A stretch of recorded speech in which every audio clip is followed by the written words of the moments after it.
Hello, beautiful people, and welcome to the Convention Center down here in New Orleans for Super Bowl 59. It's Wednesday, and this sports program starts right now. Football! It is wonderful, and it is an absolute honor to be able to feel the buzz. It is palpable in New Orleans for the Super Bowl, which kicks off on Sunday at 6:30 between the AFC champion and also the back-to-back Super Bowl champion, Kansas City Chiefs, led by Patrick Mahomes, Travis Kelce, and Taylor Swift. Ooh. Yeah. Yep. She's part of the fan base, and anytime she's part of anything, you obviously have to mention her name. But on the defensive side, Spagnuolo, Chris Jones, and a litany of boys are ready to run wild in the Superdome. And then the Philadelphia Eagles, led by Nick Sirianni, who might not be a big dumb dipshit. Potentially. Might not be the dumbest guy in football, like everybody on TV was saying for a large portion of this NFL season, with Jalen Hurts, who was throwing the ball all over the yard. A man who was able to throw seeds if he had to, even though all season long people have been saying Jalen Hurts can't. He can't throw the ball. Can't throw a football. No. Saquon Barkley can run, but the quarterback can't do shit. Who was saying that, AQ? Not sure. You tell me. You and many others were have a run game that reminds us of the good old days whenever football was grind and pound all the time. It's going to be a fantastic game to wrap up this wonderful NFL season, and we are so incredibly honored to be a part of this Radio Row operation. You know, there's a lot of people that think Radio Row is beneath them. Radio Row is the Super Bowl. I don't fully understand people that come to a city to do media and don't come here. Foxy, hit that top camera once again. Look at this convention center. It's filled with podcasters, local radio, local TV, international TV, international podcasters, college kids. The future of media is here, and every single one of the companies that pays money to the NFL throughout the season for commercials or for ad spots or for appearances, they pay a bunch of people to come through here. So the amount of guests we're about to have over the next 3 days is about to be fantastic. Today, Fred Warner. Yes, that Fred Warner. Mormon. Friend of program. San Francisco 49er madman linebacker will be joining us in this seat in a matter of moments. And in the second hour, Trey Hendrickson, defensive end pass rusher for the Cincinnati Bengals, will be joining us. He doesn't wear gloves, and he also doesn't talk to the media much. So I had a chance to catch up with him just yesterday.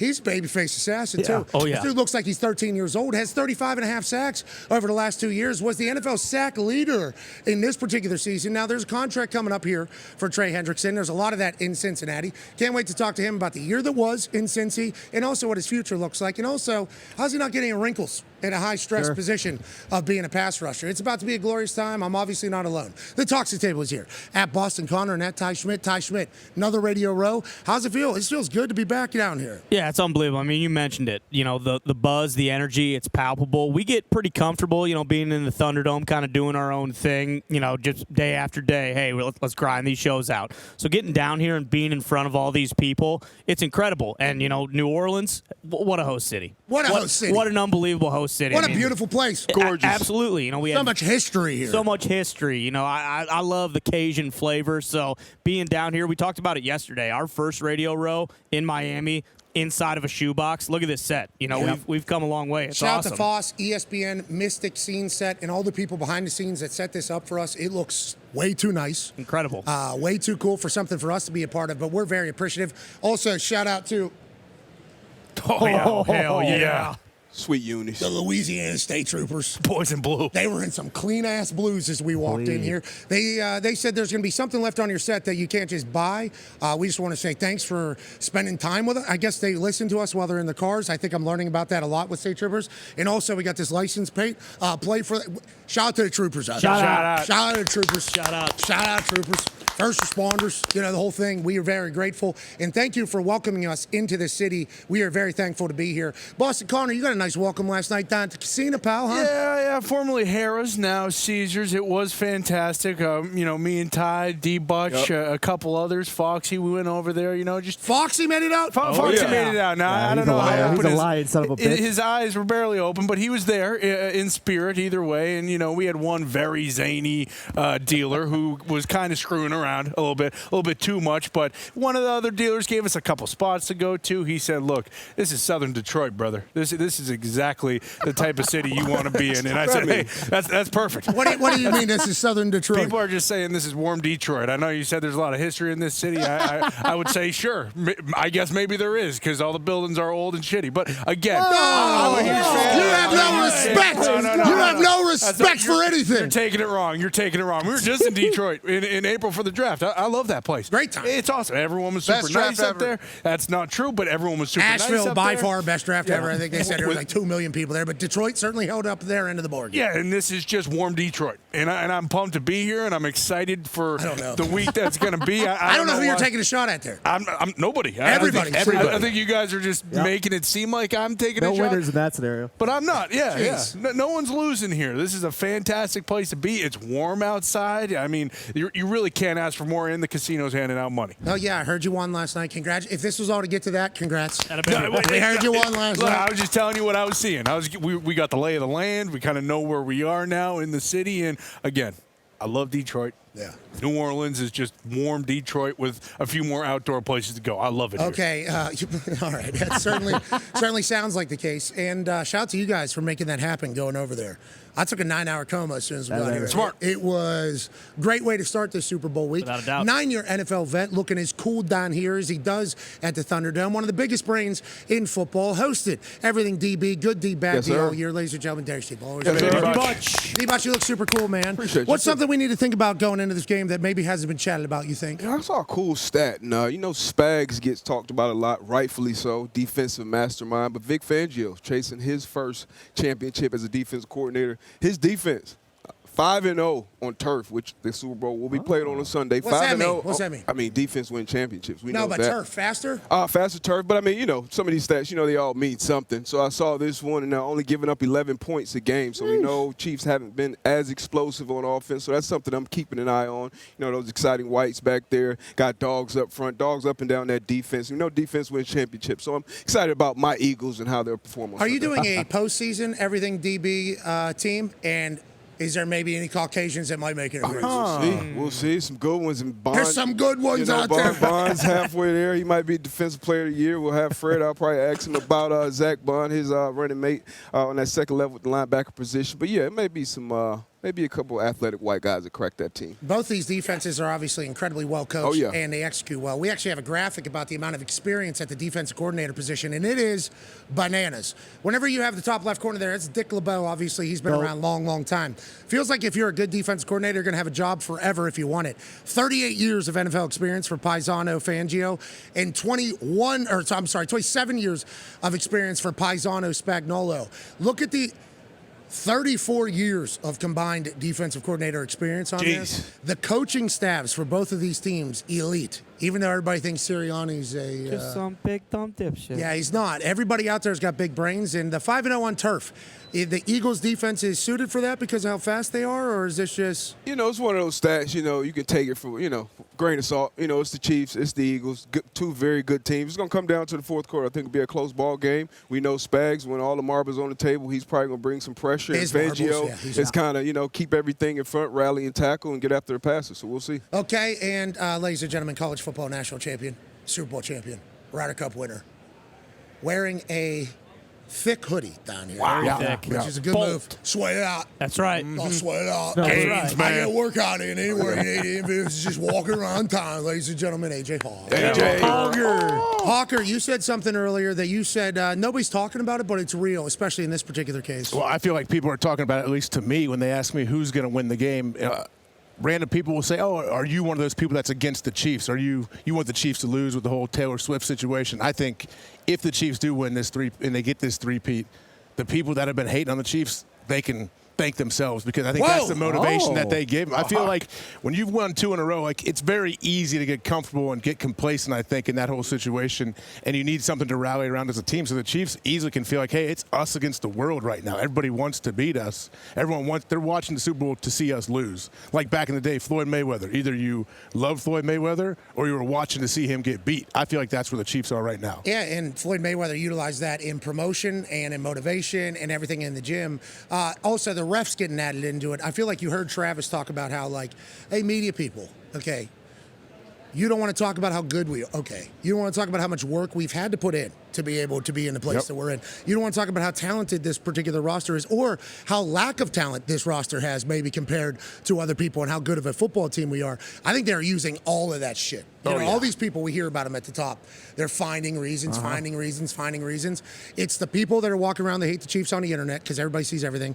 I think the refs narrative has become one of the new ones as well. A lot of people against the Chiefs, a lot of shit for them to draw inspiration from. Oh, yeah, and they don't even have to talk about it. You know, like when a team collectively comes together and you have one common, like, opponent or someone that you hate as a team together, like not one singular person. Could even be your coach. Absolutely. Teams have definitely – there's a lot of motivation in hate. That's the thing. Like, you can't live on it, but it can wake you up early in the morning when you don't want to wake up if you truly, you know, despise what's going on or you feel like you're being painted in the wrong light. And I think the Chiefs right now feel like, hey, everybody wants us to lose. What better motivation than to go out there and win and stick it to everybody? Yeah, and it very easily could turn into a fist fight, you know, and get physical out there, especially with how tight it is. I mean, it's going to come down to the trenches, always does. Ladies and gentlemen, 12-year NFL veteran, Super Bowl champion, A.K. Shipley. Thank you. Boys. Thank you. We handed out the trenches this year. I don't know if you saw Deion Dawkins said he would like the NFL to acknowledge the best offensive lineman in the NFL. Should probably do tackle and then interior. Probably do 2 awards if they're going to do it, so then it's not all tackle every single time.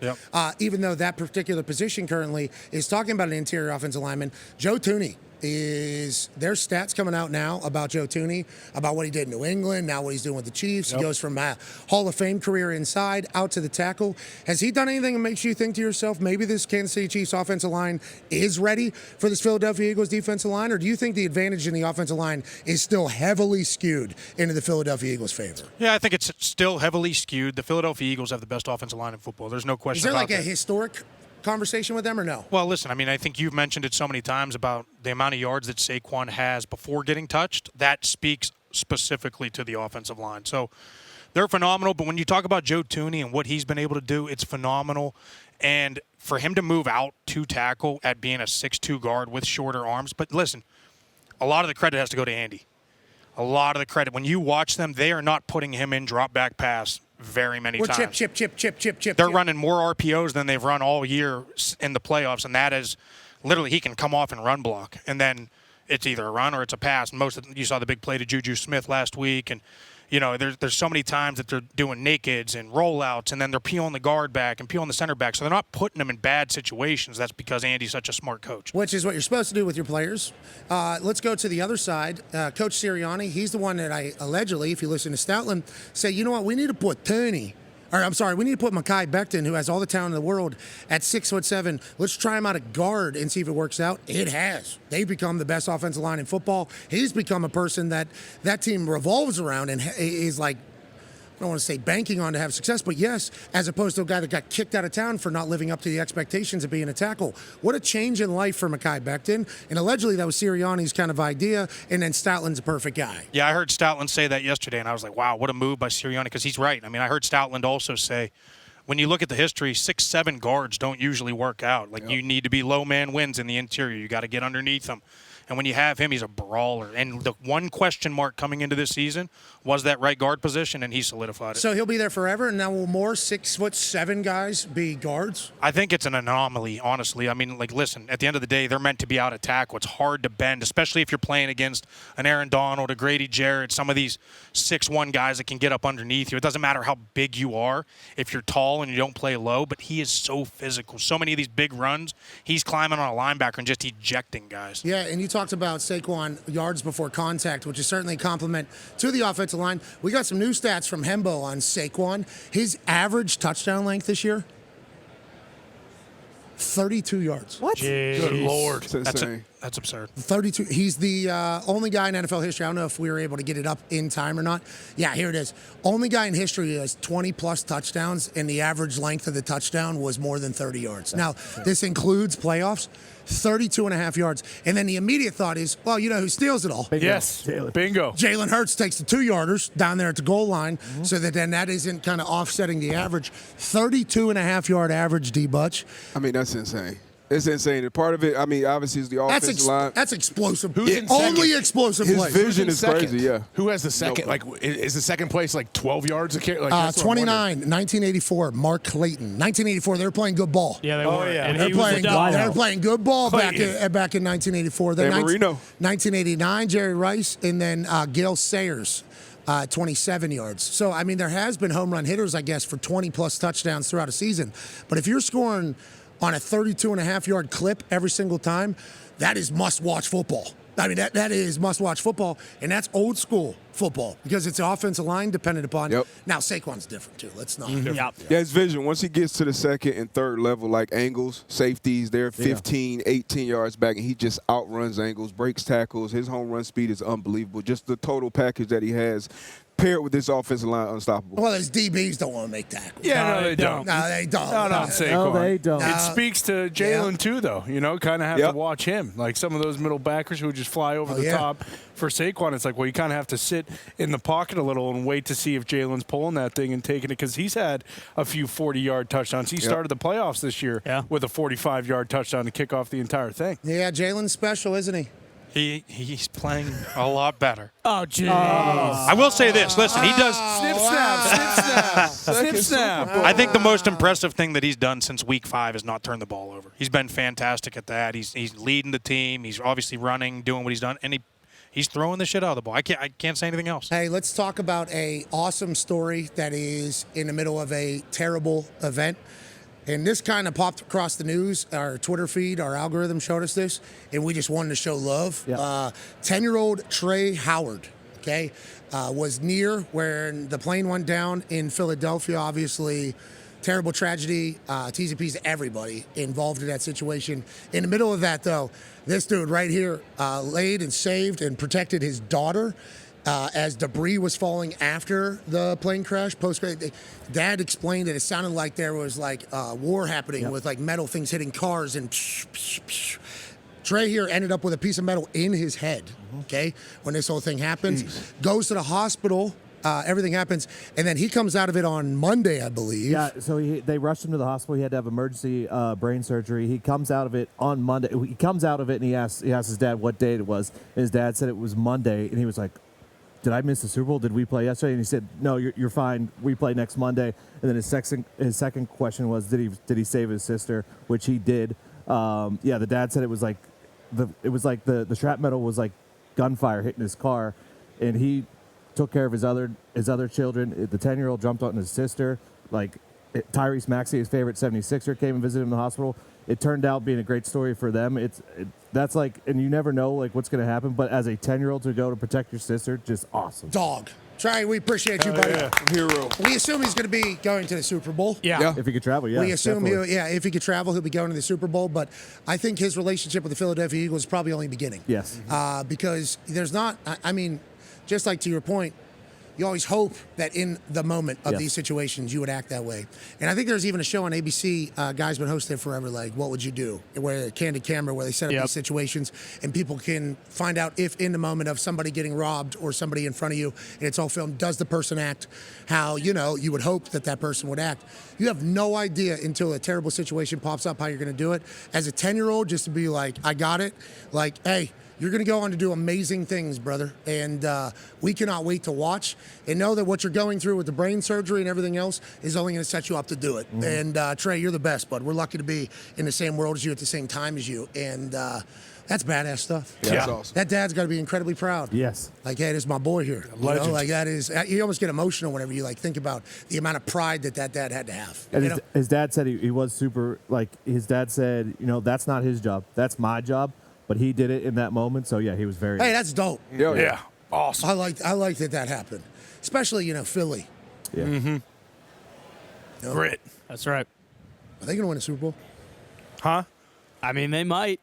They certainly might. There's a chance. I mean, it's hard to bet against the Chiefs because it seems like for the last, 5 years, that's all they do is they win and they win close games. It's kind of what I've thought the entire playoffs. If you're going to beat the Chiefs, you have to beat them. You can't give them an opportunity, when late in the game for them to drive down and either kick a field goal. Like if they're going to win this game, I think they have to win by 10 to 13 points. But the way they've been playing, who knows? And we talk about the Chiefs having a chip on their shoulder. Sirianni's been, had shit talked about him all year. Same with Jalen. Like this Eagles squad has a lot of chips on their shoulder as well. Yeah, I think it's gonna be a great game. I think so. Flip-flopping. I think me too. I woke up this morning, Eagles, and I went to bed, Chiefs. Like, I have no idea. So since the NFC Championship, I've been on the Eagles. I'm like, they can do it. They can do it. Everything I believe is that you got to be tough. Like, that is my entire belief in football. I don't care if it's 2025. I don't care if it's 2045. If football is still being played and it is tackle, I think you got to have a tough team. Like, yep. I just think that is because of how long the season is, how the sport is, everything it involves. I think you got to be tough. And this is like, one of the toughest teams of all time. And it's like all Sirianni wanted is dogs. Yeah. We're built kibbles and bits. We're building. We are building a tough team. And they got it. And it's like Saquon was the piece that really ignited this entire thing to another level. And Saquon's like very happy to be there and bought in, so he's a dog as well. Then, you watch Travis Kelce get pissed off that people are talking about the refs, and it's like, hold the phone now. Wait a minute. Now they got a little bit extra too. AJ's point, it's like, feels like Andy Reid and the boys are able to always win. And then you start looking at stats about Spagnuolo, it's like he's 4-time Super Bowl champion as defense coordinator for a reason. In the biggest moments, he does not get scared at all. Nope. Mm-hmm. He is emptying everything he has every single game, and his players love it. And his players love him. And it's like, then you think about Andy Reid, he runs trick plays in the Super Bowl all the time. Mm-hmm. Like, he actually just runs shit. So it's like, he's not scared of anything. And then Tobe, it's like Bucker's been here, he's at a game winner. Yeah. It's like that team, how do you say they're going to lose a game? I don't know how you say they're going to lose a game, especially the Super Bowl. But then it's like, well, the Eagles are tougher. I don't know. Every day. Yeah, there's a stat, too. I saw it this morning where it's of the rematches in the Super Bowl between quarterbacks. The guy who won the first match is 4-0 in the second match. The quarterback, returning has never won, so it's one of those things. Yeah, and then there's all the betting stats that contradict each other. Yep. Mm-hmm. Like, hey, this happens if this happens, all 18 out of the last 19. Yeah. And then on the complete opposite side, last 7 straight times this, and it's like, well, that doesn't tell us shit. Yep. Nope. That doesn't tell us a damn thing. So I have no idea. I think that's a good thing. Yeah, for I sure. agree. I think that's good.